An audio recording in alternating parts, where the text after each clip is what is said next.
Joe Biden revealed how the United States had no plans for Ukraine to actually defeat Russia during their special military operation. What exactly was the point of spending tens of billions of our taxpayer money for a conflict you knew you wasn't going to win? For the last 2.5 years, the Biden administration told their allies in the media that Russia must lose and how Russia was struggling on the battlefield. Now that the Biden administration is on the way out and their Ukraine proxy war has been exposed as a complete failure, now the Biden administration is trying to walk their stated goals back. Anthony Blinken said over and over again that he won't negotiate with Russia for peace until Ukraine takes all their territory back. Now the Biden administration is claiming that it was never about territory the entire time. It was about maintaining our alliances and strengthening NATO. The Biden administration is like, it's not about defeating Russia.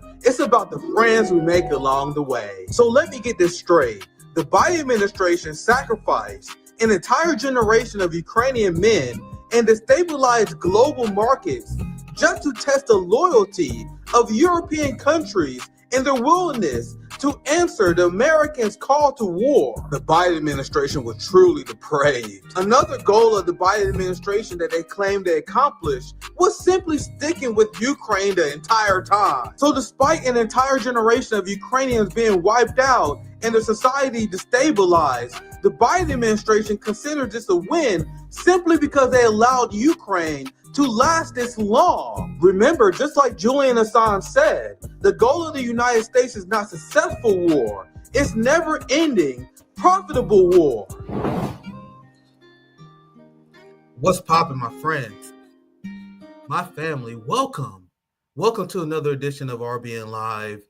And I don't know if the Democratic Party realized that the Ukraine proxy war is something that they're going to be answering for a very long time.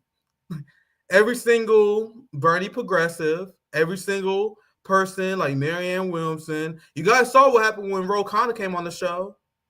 You guys had to answer, was it really worth it? Was it really worth throwing away your entire credibility? Because now we have Democrats that are back up to caring about Nazism now. After enabling Nazism and apologizing for the Nazis in Ukraine, they now want to tell us that there's some sort of Nazi fascist takeover of the United States. Isn't that interesting? After supporting the Banderite Nazi Azov Battalion, AOC and Bernie Sanders want to let you know that we are now in a corrupt oligarchy, even though they support Ukraine, which banned the right to collective bargaining for workers, banned socialist parties, banned the right to join a union. You want to know who else did those things? Nazis in Germany.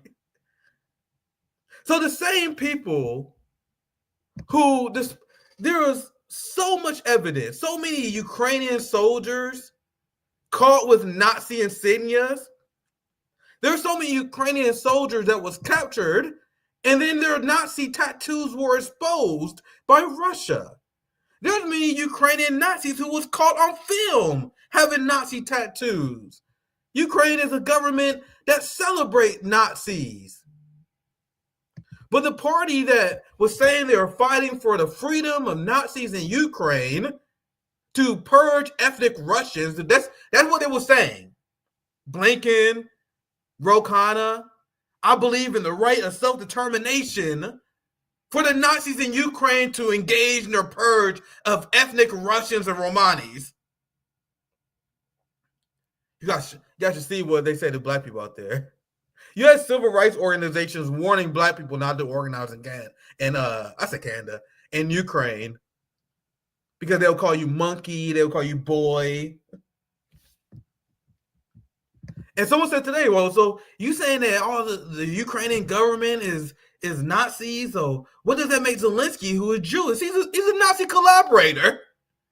All these people who support the NATO-Ukraine proxy war are Nazi collaborators. And there's no forgiving that. So forgive me if I'm looking at Democrats extremely side-eyed when it comes to this, Chris Murphy is the biggest Ukraine proxy war cheerleader, the biggest support of the Banderat regime, and this is the Democrats' way to burn MAGA. They can't really critique MAGA in a substantive way. They agree with their fucking Zionism. They agree with their genocidal tendencies. They supported the authoritarian instinct that Donald Trump had to ban TikTok. So Donald Trump had a natural authoritarian instinct kick in, and he was doing the bidding of Zionists. So he wanted to ban TikTok, and then Democrats like, man, that's a great idea. You guys see how Democrats chase MAGA? I explained this on our show many times. Democrats and liberals are just Republicans with daddy issues. You understand? They are conservative. They believe in the same trickle-down economic ideology. They believe in U.S. imperialism and U.S. exceptionalism, but they got daddy issues. And their daddy was a Republican.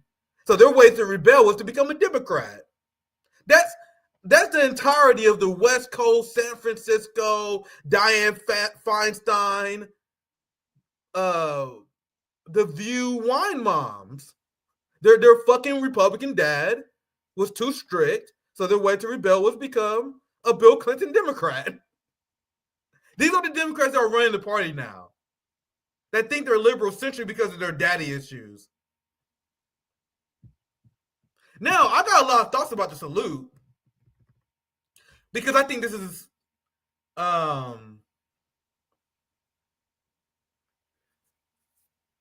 just Elon Musk showing his true nature. So he couldn't help himself. He among friends. Now he can say that was an accident. He can say that's an accident. But let me explain this way. I'm not like a professional fighter, don't get me wrong. But I've trained martial arts for a very long time. I have trained Muay Thai for 12 years. I am very competent when it comes to defending myself. And that comes not through the octagon. I'm not telling you guys I'm a professional fighter. You know, I had a few fights, but I'm not a professional. My skill comes from intense repetition. Like, I couldn't tell you how many countless hundreds of rounds I sparred, how many thousands and thousands of rounds I did on the heavy bag. So now I'm like, sometimes I've done so much combat sports shit. Sometimes I'll just be naturally boxing. I can't help it. Like, sometimes, like, Rome saw it.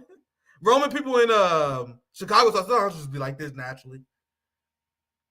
That just happens when you're naturally a fucking martial artist. You know, you just do stuff like that. When you naturally a Nazi, your instincts is to do some Nazi shit.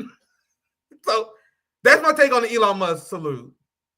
He's a believer of apartheid, and he is a Nazi. He believes in imperialism. He believes in race IQ and race genetics straight up out of the Nazi playbook. But I am principled. I am consistent. I am called out Nazism and right-wing politics whenever I see it. Chris Murphy, after supporting Ukraine for as long as you do not have the fucking moral high ground to pretend that you're against Nazism. And now here's some examples of liberal corporate media and how people are reacting to this. I've been on Rednote a lot, and I have another Rednote segment for us where Chinese people are realizing that America is a dystopia. Like, it's been one of the most enlightening cultural exchanges that we've seen, and I'm maybe have time to discuss this later. But the Elon Musk salute, they was posting about the Chinese people like, holy fuck. They're like, what the fuck is this? Like, I swear to God, go on Rednote and type Elon Musk. There's a lot of concerning Chinese people who like Elon, but there are a lot of fucking Chinese people that are like, man, what the fuck is this fucking Nazi salute? So the point is, this is a big story. Like, because Elon's a big, not even just America, but international name. So of course the liberal corporate media taking advantage of this. Elon Musk's Nazi salute sparks fury from Europe's left wing. Europe's left wing. Now, I'm using left wing in quotation marks, but I know this is not who you're talking about, because we all know the entirety of the European left supported Nazis in Ukraine. The Germany Green Party was a pro-Nazi party. They would censor you in UK for exposing their Banderite Azov regime. So you guys say I can hold two thoughts at once? Elon Musk have Nazi ideology. He's an imperialist. But these Democrats and these European leftists, they're like, oh my God, Elon Musk is a Nazi, while they send billions of dollars to the motherfucker with fucking black sun patches. It's the hypocrisy for me, guys. And what's popping, Lee Cam? I'm going to introduce you here very soon. We have a great guest. A friend of RBN, one of our favorite people to talk to, Lee Cam, will be joining us soon. I'm going to just finish my thought and I introduce him. And I would love to get his thoughts on the Elon salute story. This went a little longer than I planned, but I would love to hear what Lee Camp thinks about this as well. And then, Lee, I'm going to also ask you about your thoughts about the Trump inauguration as well. But there's another headline. I can show you guys these headlines for days. Are the same people who was calling people who exposed Nazis in Ukraine, they called us Putin puppets. They call us Russian agents. And remember, this is not just, oh, he got a Nazi tattoo. I am a socialist. I know what the Nazi party in Germany did. They banned collective bargaining. They banned the right to join a union, and they banned Socialist Party, the same fucking thing that Ukraine did. So you're not going to convince me that, oh, come on, they reform, man. Here's PBS News. Billionaire Elon Musk gave what appears to be a fascist salute Monday while making a speech at the post-inauguration. Once again, my take on this is this is muscle memory. Just fascists doing fascist things. The same way I'll throw jabs or straights. I can't help myself, you know what I mean? That'll happen when you got muscle memory. So that's just and then sorry, Lee, I'll read this last receipt and I'll bring you in. This is the funniest shit. And I don't want to belabor the point too much. But you guys see who posted this, right? If it walks like a duck, quacks like a duck, that piece of garbage Elon Musk openly supports AfD in Germany and uses a salute that is favored by Nazis. So this is thank you again on him, and this is why I gotta be very nuanced here. I'm not giving Elon Musk a pass because I don't think people accidentally do Nazi salutes. You know what I mean? But I think it's hilarious that these Democrats now that Trump take office, they now want to take a principle stand against Nazism. So this is why people give it Elon Musk shit, and I don't think this shit is an accident. When you have Elon Musk going to race theory. When he pushing all the right-wing bullshit he's doing, of course he's seen a lot of these celebrities. It's instinct to do this shit at the event. Come on, man. I don't need this to critique Elon, by the way. I don't need it. But come on, man. Come on. You did that on accident. Come on. But anyway, that's beside the point. Anyway, let's bring Lee Camp in here. Introduce an amazing geopolitical analyst, great independent journalist as well. Thank you for joining us, Lee Camp, once again on RBN. Always great to have you join us. How you doing, Lee? Dude, that muscle memory shit is funny. Just can't stop himself. Oh my God, it just occurred to me, Dr. Strangelove, right? You remember Dr. Strangelove? He couldn't stop giving the Nazi salute no matter how hard. Yeah. That was my thought. I don't think he meant to do some Nazi shit, but hey, man, the muscle memory kicked in. That's the only explanation I have. So, Lee, I know I ran in a lot. I went a little bit long on my monologue than I planned. But what's your initial thoughts about? You can be very open-minded just to get us warmed up in our conversation. What's your thoughts about the Trump inauguration and the coverage of it thus far? Well, to stick on the salute for a moment, I'm of the same mind to you that it's important to talk about the overt symbolism of this shit, but when people act like that's the only problem, was the hand in the air the problem, or is it the fascist policies, that have taken over American life during the Biden administration, during the Trump administration? Doesn't really matter which one of the clowns you got in the office there.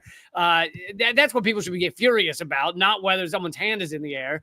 And, you got great points about them supporting the Nazis in Ukraine, funding them, arming them. But of course, this is a long trend of the U.S. government, Operation Paperclip, bringing so many Nazis, quote unquote, home from Germany back to the or to the United States to help us do things like get on the moon and create MK Ultra and everything else. We have a long, wonderful history of partnering with Nazis in our top levels, in our ruling elite. And I think people should be more furious about that than how goddamn Elon Musk is behaving. Yeah, and that's why I want to talk about the story, because it was funny, but that was the substantive twist I wanted to put on this, was the typical hypocrisy. And this is what liberals always do. And I also want to make an important note for us that I can have fun. I make fun of Elon for doing a goofy ass salute. I think it's funny. We can have fun sometimes, right? But at the end of the day, as I said, that's not my number one critique. So, because liberals right now are pretending Elon Musk is a Nazi because he's a fucking goofy nerd who's awkward sometimes. I'm awkward sometimes, guys. That's not why Elon Musk is a Nazi at the end of the day. Yeah, Elon Musk is a Nazi because of this. Go ahead, Lee. I know you want to try to go ahead. And you're showing him with Netanyahu there, the ADL, the Anti-Defamation League, which is a group whose sole mission is supposedly to stamp out anti-Semitism, but in fact, what they do is go after anyone who dare criticize Israel's genocide in Gaza, criticize anything Israel does. Oh, that's all anti-Semitic. They came out to defend Elon Musk and say it was just an awkward gesture. The ADL, they smeared me as an anti-Semite. Did they? Yeah, they had a tweet. I didn't give me too much attention, but they sent out tweets saying I'm an anti-Semite. The ADL will call you an anti-Semite if you sneeze in the direction of Israel. You're an anti-Semite. They call it 19-year-old college kids anti-Semites because they chanted from the river to the sea. Yeah, when in fact Netanyahu holds up maps of Israel going from the river to the sea, of Israel wiping Gaza off the map. That's, everything Israel does is a projection. So when they accuse someone of saying we're going to wipe you off the map, it's really Israel trying to wipe Palestine off the map. Very well said, Lee. And this is how you know it's a game, because Elon Musk, he tweeted. I don't remember what he tweeted a few years ago, where he retweeted some anti-Semitic account, like, who was saying that like Jews run. So he like, oh, this is interesting. I'm sorry, I forgot the exact context, guys, but it was something where he simply replied to some guy saying, oh, this is interesting. And after that, the Israeli lobby owned this motherfucker. They bought him after that. He was forced to do a tour, and now he's on their side. He had a exchange with Ian Carroll where he was like, man, what's up? Why are you guys so obsessed with Israel? He doing the thing that Tim Pool does. Like, all these like fake edgy right wingers who don't want to upset the Israeli lobby. They do this thing where Americans, you guys got Israeli derangement syndrome. Yeah, I know they buy all our politicians, steal American monies, and crack down on free speech, but you guys got Israeli derangement syndrome. That's the same thing that Elon does. And he was like, why are you guys so obsessed with Israel? And then everyone that follows him, his entire cult, they did was like, hey, yo, Elon, check this shit out, bro. Check this shit. Like, they was like trying to be nice to him, but he still is a hardcore supporter of Israel after receiving the education and the knowledge. And these are the people I distrust the most. And I would love to get your thoughts on this, Lee Cam. Like Joe Rogan being another one. Joe Rogan had Abby Martin on how many fucking times, guys? How many times has Joe Rogan had Abby Martin on? Where she talked about the history of Gaza. And then he had a rant. We're like, oh my God, why are people so obsessed with the Jews? I got news for you. I was on Joe Rogan twice. But he's not a sister boy, but no, he's not my boy. This shows how much he's changed. He used to have Abby on regularly. He used to have me on. He used to have Peter Joseph on, and he is now, I guess, far right wing or whatever. He's now. Someone put it well recently. He's now just a launderer of billionaires' brands. Like, he just has It just has Peter Thiel, Elon Musk, Zuckerberg on to all look nice and shiny and cool and hip. You know, they're the hip guys now. And like, dude, these are the ruling elite. These are the, if you want to rage against the machine, that's the machine right there. Yeah. I actually had no idea he had you on. I must have missed. Yeah, those no, that's when he used to have those left voices on. That's why I'm extremely distrustful of this guy. I have a lot of leniency towards people who are victims. I've explained this 1,000 times on RBN. I know I go hard in the paint, guys. Like I go hard at political operatives. Like I go hard at the people that doing the propaganda. When I talk to people in the ordinary people in the streets, I actually have a lot of leniency to people who are victims of the propaganda. That's why I debunk propaganda. Because if you're a propagandist, you're the victim. The people like Joe Rogan, I don't believe you can unlearn the corruption of the United States. There are people who are sweet summer children. I was a sweet summer child 10 years ago when I supported Obama because I didn't know much about the world. I was just becoming an adult. I didn't know shit. You know what I mean? Mm-hmm. But once you actually discover, once you have an Abby Martin on, after you have a Lee Camp on, and they explain to you what's going on with the Israeli lobby, and then years later you won't pretend you forget, I don't believe that. You can be ignorant, but I don't believe you like just unlearn this knowledge. You know what I mean? Anything else you want to add before I move on, Lee? No, but I do find it funny that these edgy people, many of them are MAGA supporters, not all of them, but they claim, they're edgy, they're against the ruling elite, they're outside of the mainstream media, they're trying to, it's all about I'm different than the corporate shit stains, and yet then they turn around and it's just a full fluff job on Donald Trump, Elon Musk, Jeff, Bezos, all the what's he got? 13 billionaires in his cabinet. You're the edgy outsiders. No, you're giving a circle jerk to billionaires. Like, stop the bootlicking and like actually stand for, I don't know, the people who don't have $1 billion. Yeah, I'm gonna spare my audience because I said this rant multiple times, but the people who pretend they're alpha males, but then bend the knee to corrupt government officials are the biggest beta males in this fucking population. The purple-haired college guy or whatever, this young college, like the typical who they would call effeminate male. That quote unquote effeminate male who stood up against the Israeli lobby, who stood down the police state last year protesting the genocide in Gaza, is way more manly than that cut Joe Rogan who bends his head to the Israeli lobby. The 19-year-old college student is staring down the most violent, malicious, evil mob in modern politics, knowing that the police work for them. That's the most alpha shit. The most alpha shit is to look at the police state and say, fuck you. You know what the betas do? They bow their head. They may make money doing it. They make good money doing it, but they bow their head because they don't want to. I don't want to trigger master. I don't want to make master upset with me. That's how I view it. Lee, I think you want to chime in. Anything want to say? Or to be the Muslim female college student, like you said, standing up against the police state. You are an exploited class. You are an oppressed class in America. You're the minority of the minority, and like that's some bold shit. Like you're saying, it's the Joe Rogan, flexing as he stands around with a bunch of billionaires. There's nothing tough about it. There's nothing strong about it. Yep. So this is a tweet I saw. This is what people calling out the ADL. ADL turned off the replies because people was getting their ass so much because of their hypocrisy. Like it'll be one thing if ADL just didn't smear people. They smear people all the time. So this last thing I'll read on the topic: 19-year-old student says free Palestine, anti-Semitic. Musk backs of Germany's AfD and anti-Semitic replacement theories. Buys Twitter, so Nazi load at the top. Sieg hails multiple times and gives them the benefit of the doubt. Of course, because once again, we know, and this is my substantive critique of Elon Musk and why I believe he's a Nazi, because he inherently supports apartheid.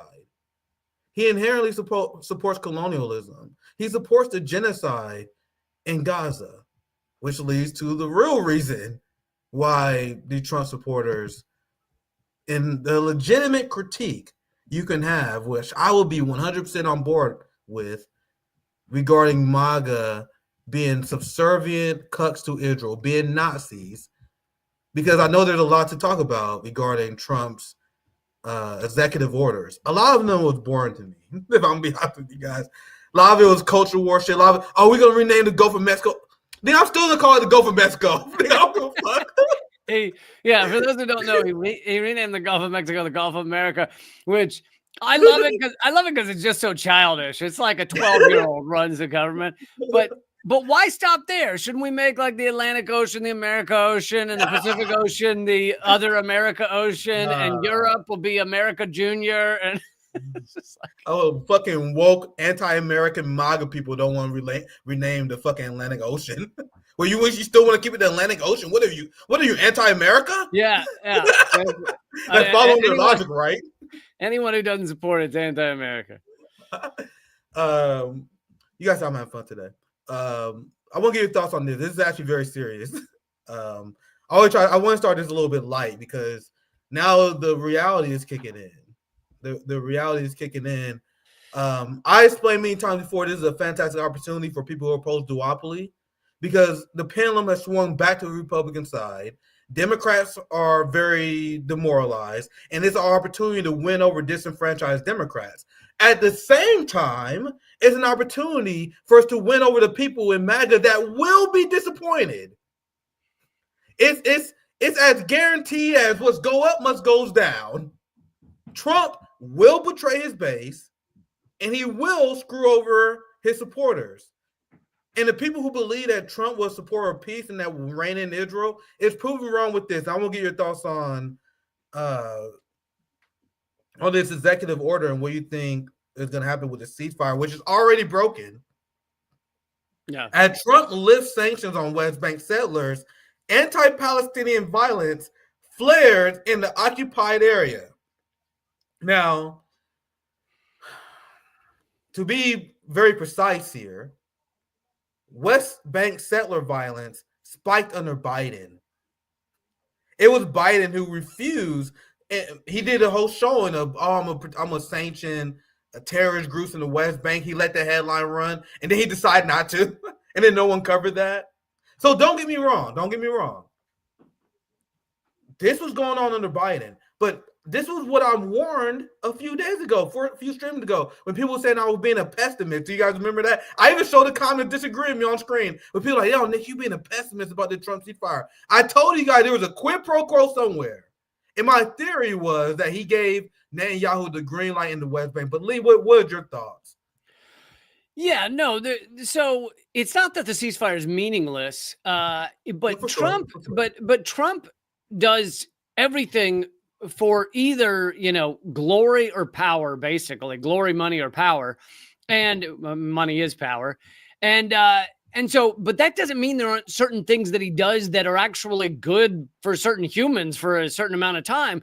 Like, he legit tried to create peace with North Korea, which could have happened if Bolton and Pompeo hadn't stopped it. But these things aren't done for the right reasons. It's not that he cares about a single Palestinian. He doesn't give a shit about a Palestinian or a Gazan.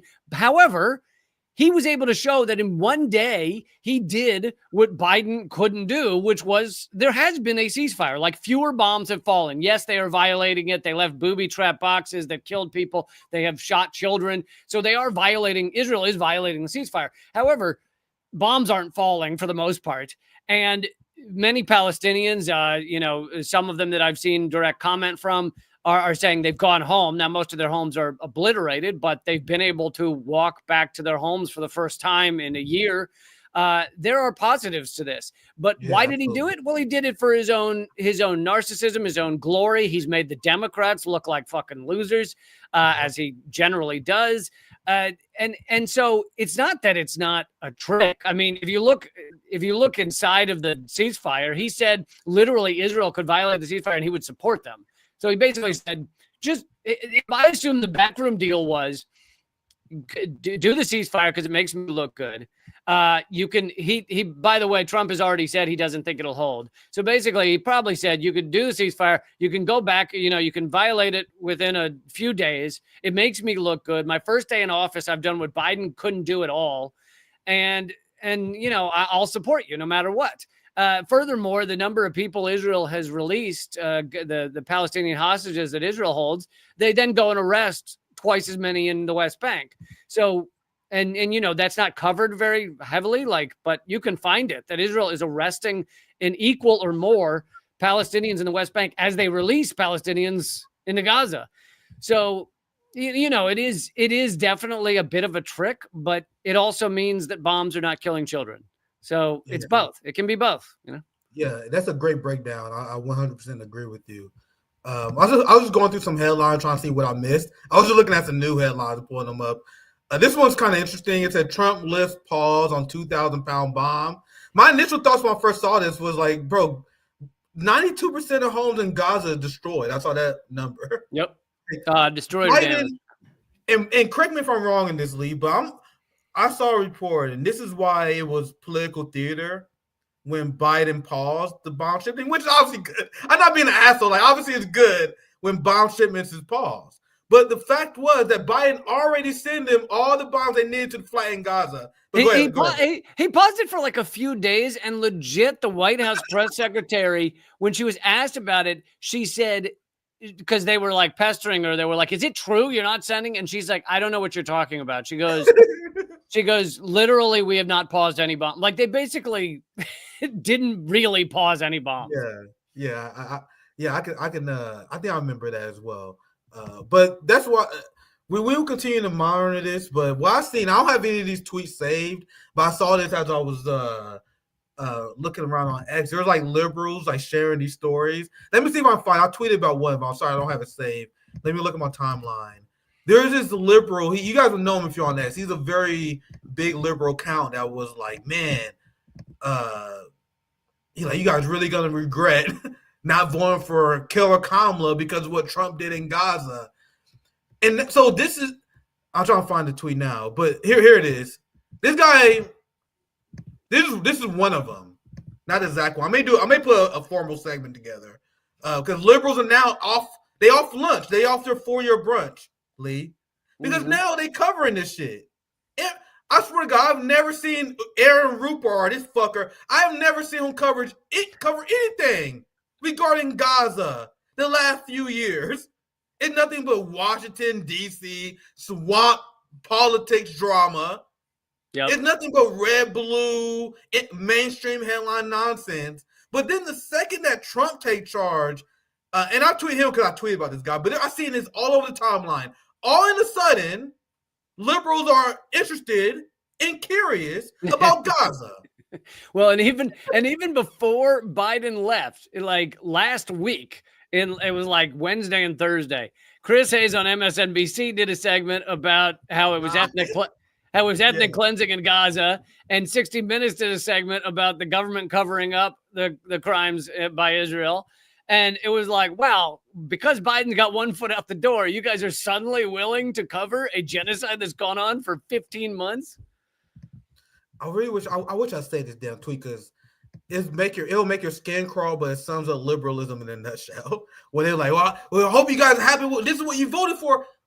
Biden destroyed Gaza, sir. Like you voted for the guy who destroyed Gaza. But anyway, but this is why it's better. This is why I've been saying. This is why if I had to flip a coin, obviously I don't like one side or another. Period. But if I had to fucking flip a coin, someone had forced me to choose, put the Republican in charge, because at least the liberals would be off brunch. At least they would join us. Literally. Go ahead. Feel free. I was gonna say literally. At the first Trump inauguration, remember, it was a much larger march. It was 1 million people or something, and we saw a sign that someone was holding up that said if Hillary had won, we'd be at brunch right now. And they were saying that like a positive, and I was like, exactly. That's the fucking problem. Yeah. If Hillary had won, you'd be at brunch right now. Like, it is amazing. People suddenly care about all this stuff because Trump's in office. I mean, the number, how about the immigrant deportations? Trump didn't even deport as many as Biden, but when Biden was doing it, non-story. When Trump's doing it, every day we hear coverage. That is completely on point. If Trump was president, and it would have been much better for Palestinians if Trump won the second term, apparently. Because can you imagine if Trump did what Biden did in Gaza? We would have had liberals vomiting, puking in the streets, tears strolling down their eyes. These motherfuckers would have been Gaza historians. Like, imagine me seeing. Like, can you imagine if Trump was overseeing this? Because remember, I'm a guy who believes that the empire is not controlled by these presidents. So whoever won with it, that might be. I don't know if I'm right, but that might be. There's a global ruling elite that is above Trump and Biden. Yeah. Anyway, the point is they at least would have been against it. I want to do a few quick shotgun segments while I still have you. This is what I covered before you joined. I did a hotspot video on this, which is a damning story, which everyone in the NATO left, well, anyone who supported NATO, but I like to pick on the NATO left because I think they're the most incoherent. But this is what everyone like Ro Khanna, Bernie Sanders, AOC, anyone who supported this proxy war, all the left people. Great job with Ro Khanna, by the way. I played that clip on my live stream. That was great. Oh, nice. I gotta check that out.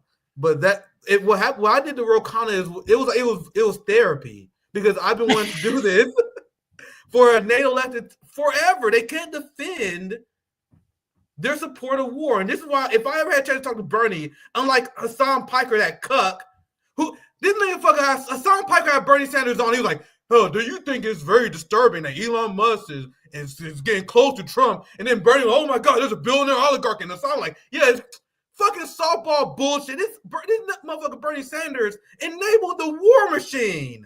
Yeah. And Hassan Piker is giving him a bath interview. I would destroy Bernie after what he did in Ukraine. But sorry, I'm talking about Lee. Lee, I want your thoughts on this. It's a rainy day. But this is where Biden admits there was never a plan to win in Ukraine. So I would love to ask the NATO left, what exactly did you accomplish for supporting this war other than boosting military profits? But go ahead, Lee Camp. I'm not familiar with this, or I didn't read this article. What does Biden's Ukraine win even mean? I got you. They haven't fucking won in Ukraine. So I'm going to explain this article, and I remember I thought this when I first read it. This headline is extremely goofy because it has to be. Because you can't have a headline that says, Biden never planned to win in Ukraine. So that's what the article is talking about, Lee. So they had to clean it up in the headline. Biden's Ukraine win was Zelensky lost. I thought this. I'm like, what the fuck kind of headline is this? Because what they were saying in the article, and you can see it immediately. I'm trying to break this down because you didn't cheat it. I would love to get your reaction to it, though. Listen, I'm going to read the first paragraph here. When Russia invaded Ukraine nearly 3 years ago, President Joe Biden set 3 objectives, Lee. Ukraine's victory was never among them. So you want to know what their objectives was? Yeah. Their objective, one of them, as I was playing my hotspot video, was simply supporting Ukraine for as long as it takes. So the part of this article, and I know the title is confusing, they're trying to frame Ukraine as a victory for Biden. So they say, oh, it was a win because they kept Ukraine afloat. And the second goal, and I'll get your thoughts after this, the second goal that he had was he wanted to see how loyal European allies was to the United States. So the fact that he got European countries to completely tank their economy and their energy infrastructure to support NATO, Biden views as a moral victory. And how batshit crazy is that, Lee? I will look at your thoughts. Yeah, and of course he's still lying or partially lying. Yep. When he says they achieved their aims in Ukraine, their aims were rather clearly, and I'm talking going back to 2014, to pick off a large country that was former Soviet bloc, Soviet influence, to pick that off from Russia and make sure it was, at the throat of Russia, rather than being useful for Russia. So that was one thing. That one, in many ways, successful. Their other ones was to crush the Russian economy by sanctioning them to oblivion, saying to the world, this is an evil new Hitler that we need to stop. And they hoped that would crush Russia. Putin would fall. You could throw in a capitalist puppet. which, by the way, when they first they didn't put Putin in, but they allowed him to go in because they viewed him as a capitalism puppet, because Russia is capitalist, but it has not worked well for them because Putin actually wants some Russian sovereignty. But anyway, that goal of theirs has not worked. Russia is not crushed. The economy is not crushed. Most Russians still support Putin. It has completely backfired. Another one was to separate Russia from so much of the world economically. And this one's kind of connected to the last one, but that didn't work either because Russia really just ran faster into the arms of China rather than causing some sort of large rift. And then one that did work, which I'd say probably is their biggest achievement. Well, I guess I got two more. But they're probably the biggest achievement of this was to cut off Russia economically from Europe and force European countries back into kind of a vassal state situation underneath the United States. And that has largely been achieved. Russia is almost entirely cut off from Europe. Europe, like you said, has destroyed their energy sector. They're now turning to the U.S. for far more expensive energy. And they continue to basically do whatever the United States says and be completely alienated from Russia. So that was achieved and has been successful. And then the last one was kind of to drain Russia, drain their armaments, drain their men. They're fighting people. And that's been a little bit successful. Russia is being drained militarily. So it's like some of this has been achieved, some of it hasn't. But there are those inside the Beltway class who think, the U.S. has kind of achieved some of their aims with Ukraine, the proxy war, lost some others, but it's not going anywhere in terms of you're not going to gain any more. So there are those, like the Rand, Corporation put out an analysis that they should wrap up the Ukraine war because it's basically done. That was the perfect analysis, especially since you didn't see my hotspot video, because there's so many layers of this story, which makes it hilarious. I explained the first one in the setup, but you explained the second one perfectly. It's how they walking back their stated goals. And I was trying to find, unfortunately, Lloyd Austin, Secretary of Defense Twitter page is gone. But a few days ago, he posted this video where he said, I'm going to explain all the great things and what we accomplished in Ukraine.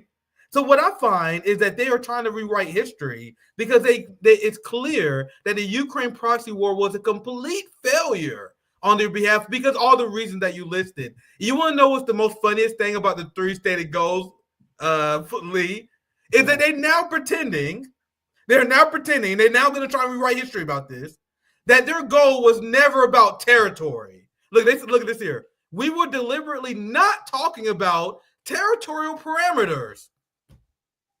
Get the fuck out of here. That is exactly what you guys was talking about. And Lee, I know you covered this. I know you've seen it. How many times have you seen Lloyd Austin and Anthony Blinken said, we are not negotiating with Russia until Ukraine takes back all their territory?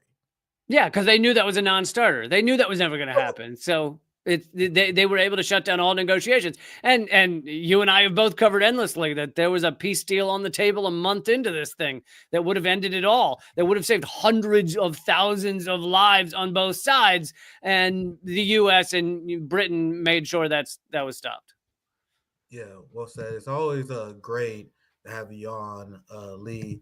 We have coming up, anything you covering, any live streams coming up, Lee? I know you have a heart out soon, but it's always great to have you on RBN and chat about these topics. Thank you for joining us once again. What do you have coming up, Lee? A pleasure, man, and thank you for doing such important work, dude. Love your show. It's so great. Yeah. I have live streams 4 days a week, Monday, Tuesday, Thursday, Friday, on YouTube. All my stuff's at linktree.com/Lee Camp. I'm working, hopefully in the next 2 months or so, on starting kind of a new Redacted Tonight. It's going to be smaller budgets. It's not going to be in $1 million TV studio. It's completely independent. But I'm really working towards that. And, I hope people will look out for that and find me on linktree.com/Lee Camp. And I think it's going to be called Unredacted Tonight. So. Yeah, make sure you guys check out Lee Camp. One of the first independent journalists I've been following. I'm a big fan of your work as well. Always great to chat with you. Make sure you guys check out Lee. Always great to have you on. Thank you for joining us. I'm actually going to stay on longer because I have another story that I have to cover. I have another story. I was planning on doing 45 minutes today, but unfortunately I ran low on time. I have to talk about what's going on Rednote for the second time. So for the people who've been following me on X, I've been on Rednote a lot. And now there are a lot of teenagers who are going back to TikTok because TikTok was unbanned. Unfortunately, I don't know why they're doing that because I never was able to speak out. I don't know what the kind of fucking soft liberal shit people are doing on TikTok. But whenever I would talk about the Israelis on TikTok, for example, and Zoya knows this because I got the RBN TikTok page and channel, RBN TikTok channel on in trouble because I posted my hotspot videos. That's why I stopped doing it. Cause oh shit, I don't want to fuck up TikTok. I want to see because apparently you have TikTok that is massively banning people now in order to stay on because they remember TikTok is ran by capitalists. They try to make fucking money. So now that Trump is in charge, now that TikTok has been saved by Trump, now they are willing to censor on behalf of Zionists like they always been doing. They've been censoring me on TikTok. So I never understood the hype. I never understood. I will acknowledge that it was good because sometimes they got posts that went viral that would showcase the destruction of Gaza. But I never seen, at least over the last year or so, this like free speech bastion on TikTok. Which showed how crazy Zionists were, that they was upset. Here, see Zoya now. They posted 3 times and we got a strike. People like, Nick, why don't you post your hotspots on TikTok? That's why I almost got our YouTube our TikTok channel destroyed just like that. So I don't know what the fuck they allow on there. But now TikTok is fucking done. I mean, I know there's a lot of stuff that my beloved younger Gen Z generation use TikTok for. But to me, this shit has no fucking value. It never did. I never understood the hype.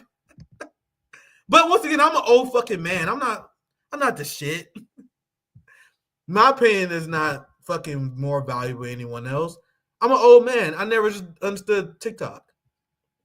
And now this is my good friend Kay on Twitter. There's all people on Twitter that is now reporting that now TikTok has returned. TikTok is now implementing a censorship crackdown regarding anyone calling out. You can't even say free Palestine no more on Israel. The person said free Luigi. So you can't say free Luigi no more.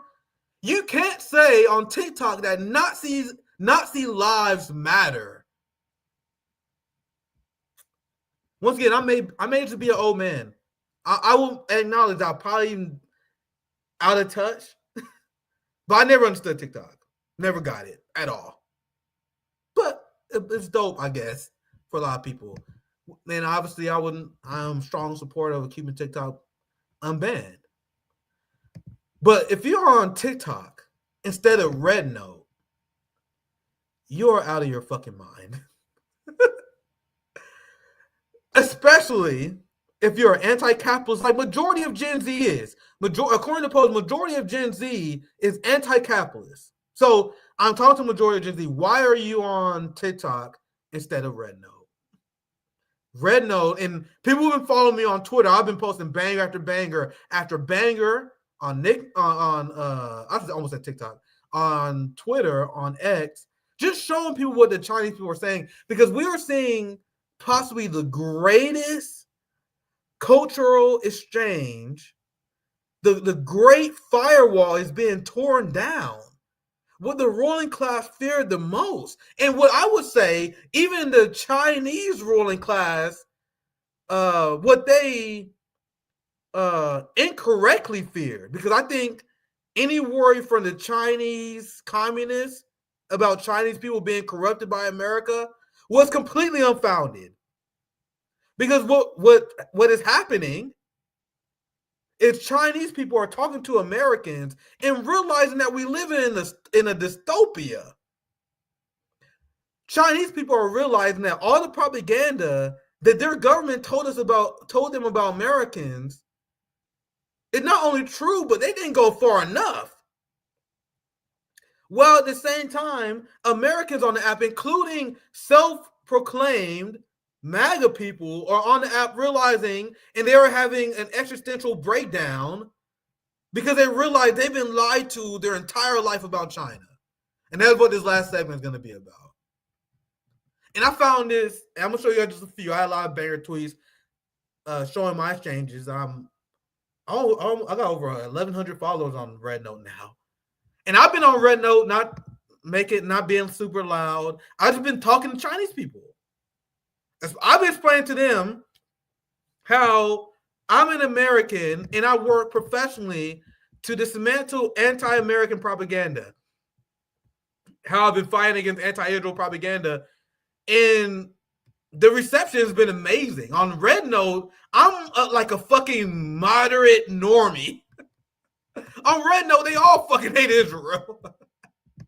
This has been my experience on Rednote in a nutshell. And what's very interesting is how TikTok was just unbanned. And now there are a lot of Chinese users on Rednote that are freaking out because they want to be able to talk to Americans. And they're afraid, and I've already seen a lot of migration back to TikTok. They're afraid that Americans are going to leave the app. No one is enjoying this moment more than the Chinese. And obviously communists like me, who like, I'm just a fucking moderator on that platform. Because I'm going to show you just a few things that have been said. Because Chinese people, they believe that Americans live exactly like them because of Hollywood propaganda. And guys, I know this because I talked to a lot of these people on Rednote. And I listen to a lot of people. A lot of Chinese people on Rednote believe that Americans are rich. Like the idea of medical debt, the idea of all this stuff, they think that's just government propaganda. Because I explained to you guys many times before, the reason why China is more honest than Western news media, because at least China, like, hey, yo, this is messaging coming from the state. This is why state media is generally better, because you know where the bias is coming from. Meanwhile, in the United States, people watch Anderson Cooper and they think they're getting the real fucking news. People watch Sean Hannity and they think they are getting the real fucking news. Meanwhile, in China, they're like, man, yeah, we know there's the government want us to believe narratives, and we question no narratives. So the users I've been talking to on Rednote like, man, I thought Americans were rich because they watch Hollywood movies, and the Hollywood movies, you know, they show nothing but affluence. So after watching nothing but like United States movies, and after believing the propaganda comes from Chinese liberals, they believe that Americans are wealthy. And so ever since Americans went on Rednote, and I explained this on my last episode, many Americans have been explaining to Chinese people how we have medical debt, how people can't afford the rent. I'm moving right now. I explained many times before, I housed multiple relatives, including an additional one now, who otherwise would be homeless. And now Chinese people are like, what? So this is one of the ones I shared. This Rednote here said, I'm beginning to understand Americans. And when I read this, it's extremely fascinating because this is the Chinese communist assessment of American anti-vaccine sentiment.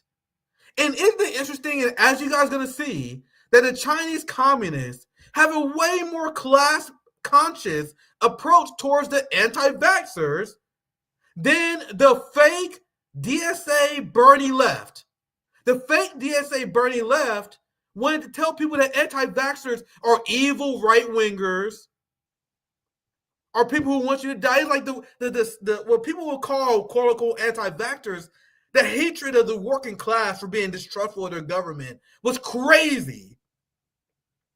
I still remember the amount of leftists who got upset with me because I went on Jimmy Dore's show. And I explained how as a leftist, you cannot support mandates. Dude, the amount of people who fucking canceled me after that appearance, my friends. So in the United States, the left was canceling the working class for being distrustful of the government. Meanwhile, this is the analysis coming from, and I will emphasize just one Chinese communist here. In his post, he says, I am beginning to understand Americans.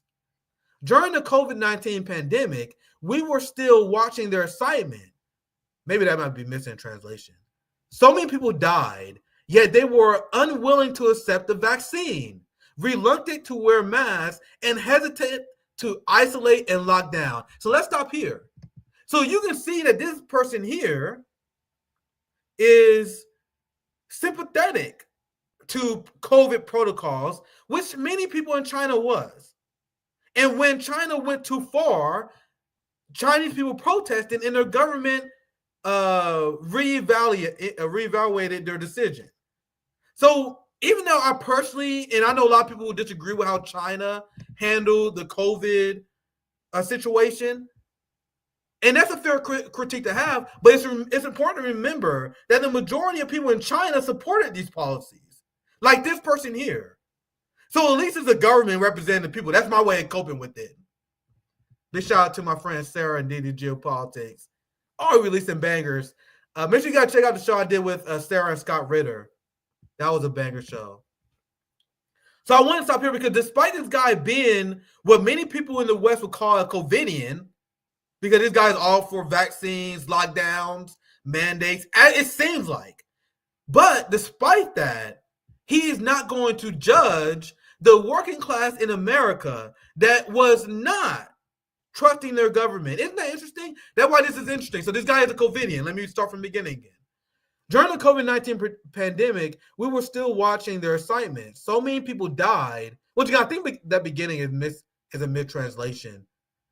But anyway, so many people died, yet they were unwilling to accept the vaccine, reluctant to wear masks, and hesitant to isolate and lock down, and did not trust hospitals and the government. Why would they rather wait to die at home than seek treatment at a hospital? So if we pause here, this guy is going down the same road that a liberal will go down. But then their paths split in a very dramatic way. Because at this point, the liberal would proceed to berate the said working class person who didn't trust the government and the hospitals, who refused to lock down and refused to wear masks. This is the point where you will be called a far-right fascist, Trump MAGA enabler who's responsible for the death of millions of people. But despite this guy being COVIDian, look at the path he takes. So he said, why would they rather wait to die at home than seek treatment at a hospital? Because the government is untrustworthy. So he's saying at first he didn't understand why Americans was hesitant to support government lockdowns and the COVID protocols. And now, fam, isn't this the exact same goddamn thing I said? I don't trust capitalists to mandate a vaccine that's clearly for profit. That is the take that got me canceled by people I'm glad canceled me. The fake Bernie left. So this is what this guy is saying. And remember, this is admirable because he has a different position than I do, which is legitimate because he lives under a different under a government that he trusts. So he at first he was like, man, I can't believe Americans are doing this. This is crazy. But after talking to Americans, which go back to the original, he says, I am beginning to understand Americans. So let me continue. So he's now understanding that the government is untrustworthy. Moreover, for ordinary people, the government can be harmful. Those who are unwilling to go to the hospital are not fools. They think if they endure a little longer at home, they might survive. But if they go to the hospital, their lives may be ruined for the rest of their days. You guys see why the United States left is a joke compared to China? So this guy is a COVIDian. But he understands the class dynamic of why the American working class didn't trust our government to implement COVID. Isn't that interesting? That's why I posted this. I thought this was extremely interesting. And a lot of people on Twitter thought it was interesting as well. And this is what they said at the end, because this is the reality that many Chinese people are coming to. After being brainwashed and thinking that Americans are rich, this is a failure of the Chinese Communist Party and their propaganda. Xi Jinping sucks at propaganda. Apparently. Right, Zoya? Xi Jinping fucking sucks at propaganda because so many people, Chinese people on Rednote, had no idea about any of this shit we've been telling them. It's so bad, and I don't have to save, unfortunately. It's so bad that there are some Chinese users on Rednote that is accusing Americans of making shit up. They're like, man, God, it can't be that bad. Wait, you tell me that if you check your credit score goes down?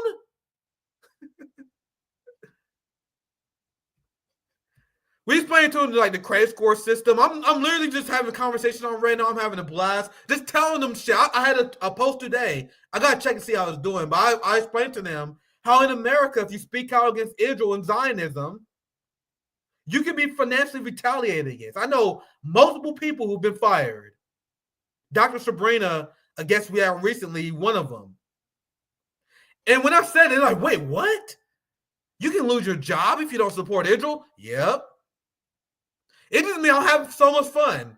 Just talking because now Rednote added a translation. I think I covered this last stream. I don't remember.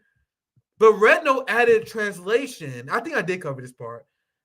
Because they want to encourage more communication between Americans and the Chinese, because the Chinese Communist Party and Xi Jinping, they are just now realizing that they suck at propaganda and they wasn't doing it right the entire time.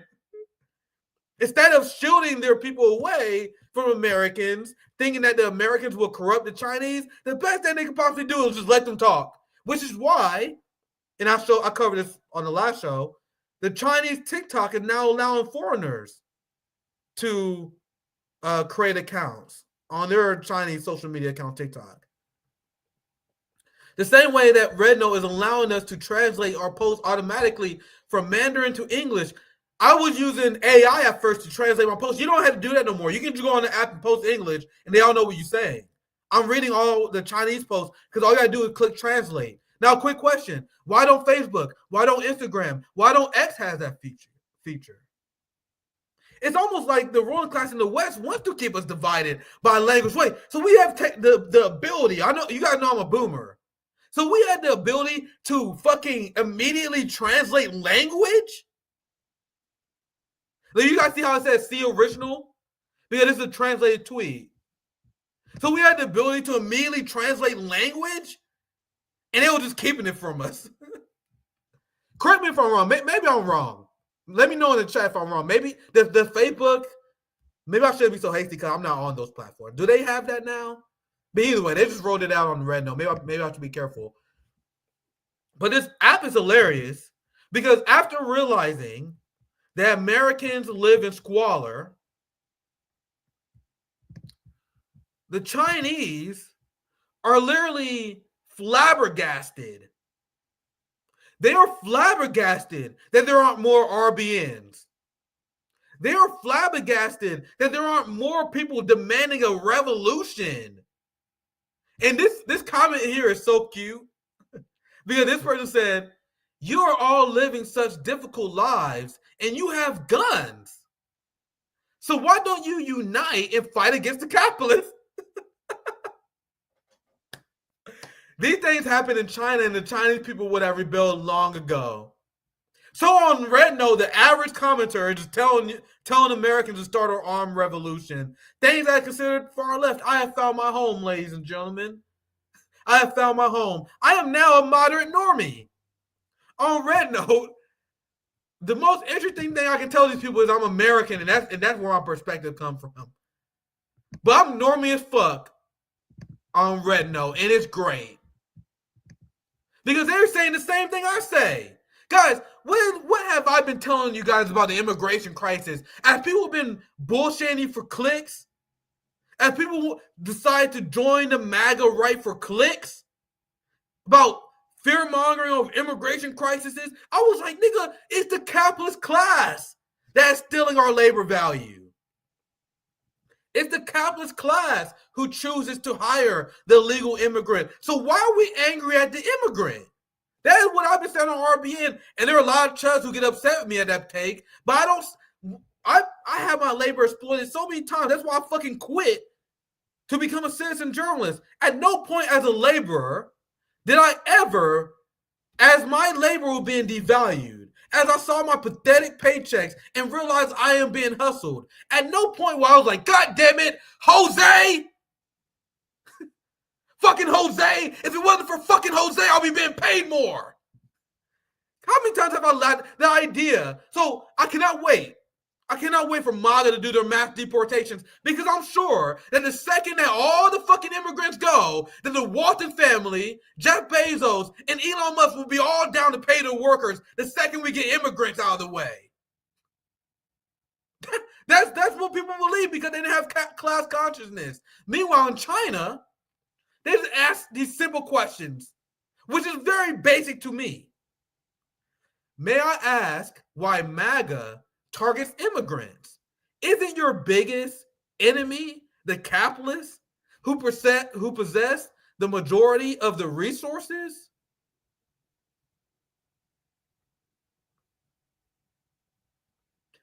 Americans are so propagandized and so being down. They don't even realize what is common sense. This is common sense to China. Why? Because they embrace Marxism. If you go through Rednote, it's literally so many top posts where they're like, hey guys, let's talk about Marxism. Hey, let's have a Marxist reading session. You know how many fucking theory posts I've seen on like the front page of Rednote? Guys, I'm in heaven. This shit, why would you go back to TikTok? I'm legitimately, because there are a lot of people who did. I understand it. There are a lot of apolitical people, right? Then they said Nick figure out he's a moderate. Yeah. I'm a crazy extremist. I take pleasure of being an extremist in a imperialist, genocidal, capitalist society like America, which abandoned the work. I'm more than happy to be considered a fucking extremist here. But in the middle of China, if you guys don't believe me, log on Rednote. I promise I am moderate as fuck.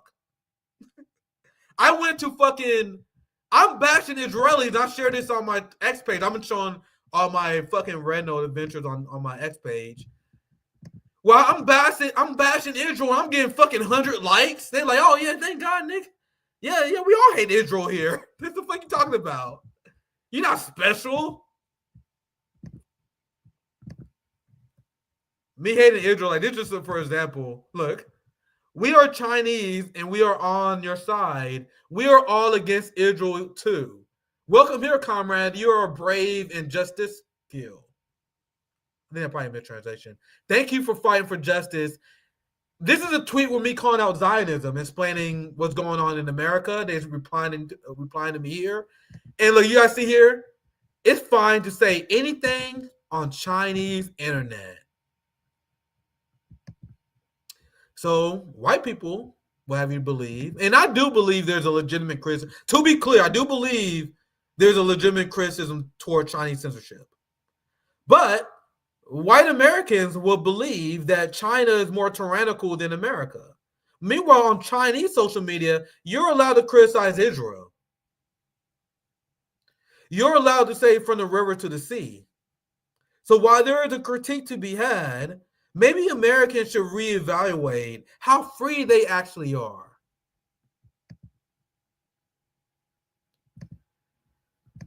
Another great thing about this app is I've been going on Rednote, not to preach to them or anything like that. I'm literally just asking them questions.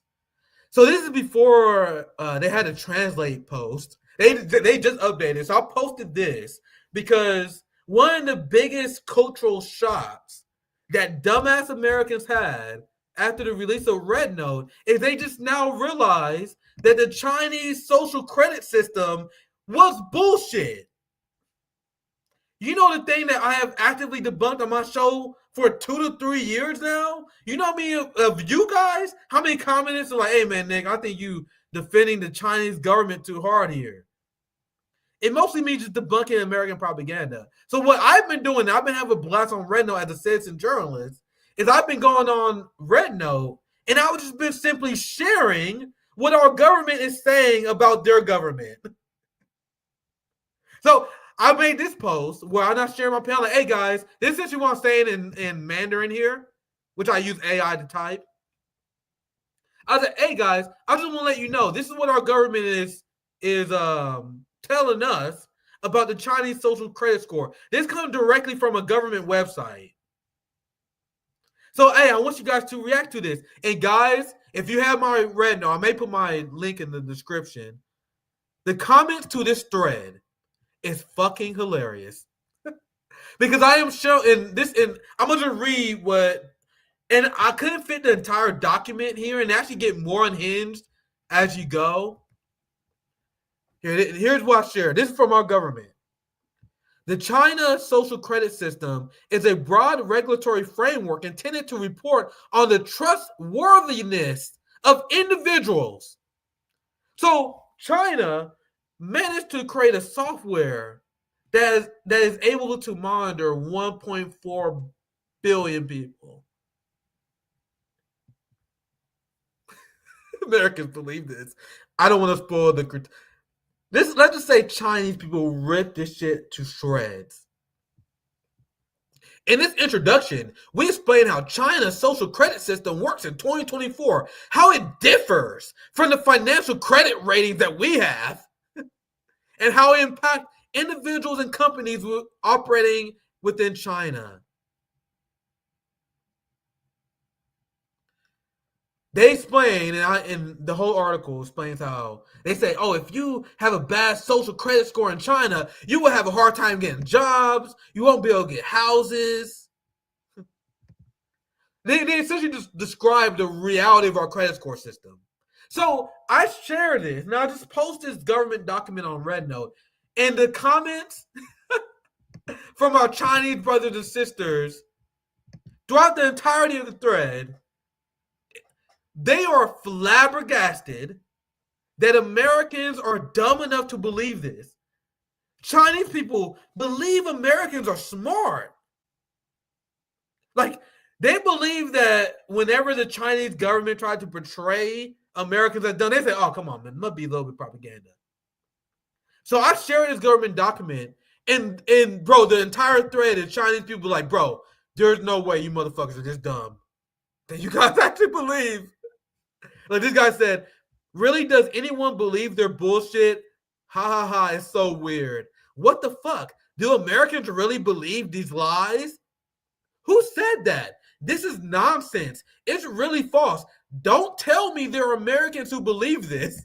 And I went in the thread. I was like, God, trust me. There are a ton of not only Americans, but political commentators. There are very serious people who believe this shit. To the point where I came on the scene as a citizen journalist, and I was like, hey, you guys know the Chinese social credit system is bullshit? You guys know the Uyghur genocide is bullshit? And the response of dumbass Americans is like, oh my God, this nigga Nick is crazy. And we all know why it was obviously dumb. Not only for Americans to criticize the quote-unquote social credit score, especially considering we have the most fucking malicious form of a social credit system ever. You can't get housing if you have bad credit. And I don't want to blow up their information, but I got family, including those who I sheltered, who literally cannot get a place. They can't get a place because their credit is bad, my friends. And if they didn't have family like me, they will be homeless. You guys realize that, right? You guys realize there are countless people, countless working class people in our country that are homeless and working because they can't get approved. You want to know who know about this? Me, because I am about to fucking move. And you guys know through the shit I've been through the last 5 to 6 weeks looking for a fucking place to move. And I'm lucky. You know what I mean? I got good credit, so I'm able to find a place. But there are people who don't have good credit, and they can't fucking get housing. Do you guys know how fucking bleak that is? I know people in my house, in my family, that don't have housing. They have family they live with. You realize that, right? So the idea that in America, where Your credit score drops. Your credit score drops when you simply check your fucking credit score. Do you understand how stupid that is, Americans? The credit score is the most important thing. And by the way, the credit score system was created in 1989. Boomers fucking believe that there's some sort of long-standing American institution, and anyone advocating for the abolishment of credit scores are a radical. Even though it was made in 1989. But people believe it's an institution that can't go anywhere. Capitalist realism at its most damnest. So, the idea that Americans would even fucking have the audacity to talk about a Chinese social credit score is absurd. So then I explained, and many of the Chinese users on Rednote, they're just now discovering that Americans actually believe in this shit.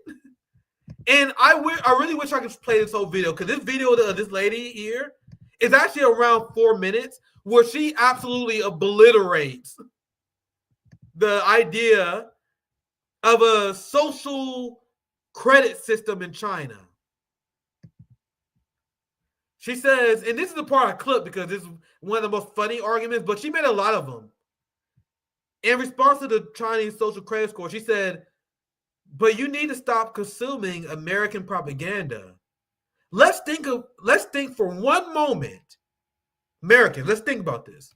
For one moment, if this system really were to exist, what technology currently exists that can successfully monitor 1.4 fucking billion people? What security apparatuses are they using? How much would that cost? Like, do you guys understand the logistics of having a social credit score system? How many employees do they have? Are they checking everyone's social media? Are they going door for door asking them for? How would that even work? That's why there are many people on the Chinese social media where critical thinking is commonplace. The idea of social credit scores is like they're like, how the fuck will we even pull this off? But anyway, we all know that everything they said about the Chinese social credit system is true of the United States. And this is why I shared earlier. I think I shared this earlier when I covered this before. But Rednote is now allowing instant translation. This is why I've been talking to just ordinary Chinese people. Just speaking in English, they can translate my shit to Mandarin, and I can translate their shit right back. Not only that, we have TikTok, which is allowing foreign users. So I'm just now realizing. I hope you guys realize I say the Chinese Communist Party out of irony, right? The only reason I say the Chinese Communist Party is because white people say like it's a bad thing. To me, when they say Chinese Communist Party, they use it as a smear. I use it as a term of endearment. Like, yeah, the fucking Chinese Communist Party. But I probably should stop calling them that, because that's not their real name. I just like calling them the Communist Party. I used to do it just for fun, but I actually like doing it. But I think that's it. I've been covering this a lot. I think I covered this last time, but you guys see, after having this connection between Americans and the Chinese, the reaction of the Chinese government was, holy fuck, we had the wrong approach. We should allow Americans to talk to Chinese people. That had way more effective propaganda than we can do. Now compare that to what we have right now in the United States, where our ruling class is trying to do everything they can to prevent people from talking on Rednote. I think the difference is very stark and telling. But I think I can wrap up now. I have a dual show with Manila Chan tomorrow.